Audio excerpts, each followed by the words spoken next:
If you're waiting for your coach to help get you recruited, you're making a huge mistake. My name is Evan Mendoza, and I played 3 years of D1 baseball at NC State, also 7 years of professional baseball between the St. Louis Cardinals and San Diego Padres. Now I help high school baseball players navigate the recruiting process the right way, without waiting on someone else to do it for them. A lot of players will think their high school or travel ball coach will help them get recruited, and they're going to ultimately handle everything. But the truth is, most coaches don't have the time or connections to make this happen. In this video, I'm going to share with you on why you need to take control of your recruiting process. So let's talk about why coaches aren't even in charge of recruiting in the first place. So most high school and travel ball coaches, if you look at their job resume, recruiting is not part of it. They have their hands full for practices, what jerseys they're going to be wearing, their schedule, when to show up, things like that, including the lineup. Not to even mention in-game strategies as well. Their job is simply to coach, not to be a personal recruiter for every single player of their team or maybe even their travel ball organization. And sure, some coaches have great connections, but relying on them 100% is a risky move.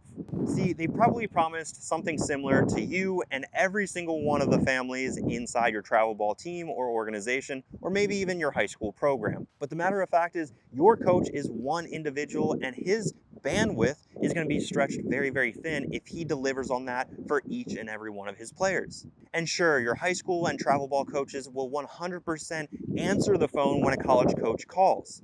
But to rely on them 100% to initiate some of these conversations with college coaches, again, is an incredibly critical and risky move. Another reason why a lot of high school baseball players lack in having that recruiting strategy is simply having that myth of I'm good enough and coaches will find me. A lot of players, myself included, think to themselves, well, if I just perform well enough, a college coach will find me. But the truth is, college recruiting coordinators don't just stumble across some players. They look at the guys that ultimately take that initiative and feel confident enough in themselves to reach out to their program. And they also feel confident enough to showcase their highlight video and reach out to them.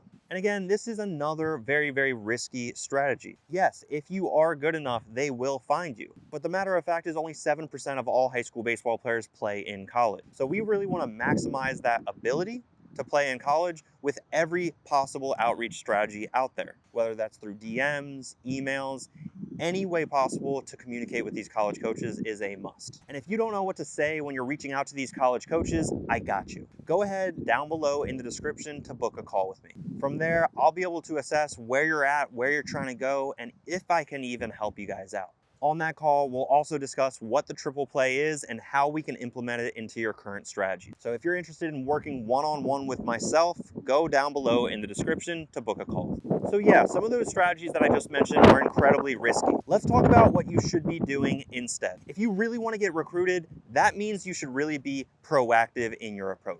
That means sending emails to college coaches with your highlight video in a professional email. You should also include the teams that you're playing on, the high school program, the city and state where you're from, positions, as well as your metrics. You should also start planning out some showcases and key evaluation events for them to potentially evaluate you at. And you should also stay away from these recruiting services. These recruiting profiles can sometimes be a huge red flag to college coaches. And this is coming from a recruiting coordinator's mouth, not mine, and his take on why they are a red flag. Because he told me basically, hey, Evan, if you were throwing 100 miles an hour off the mound as a pitcher, would you need a recruiting service?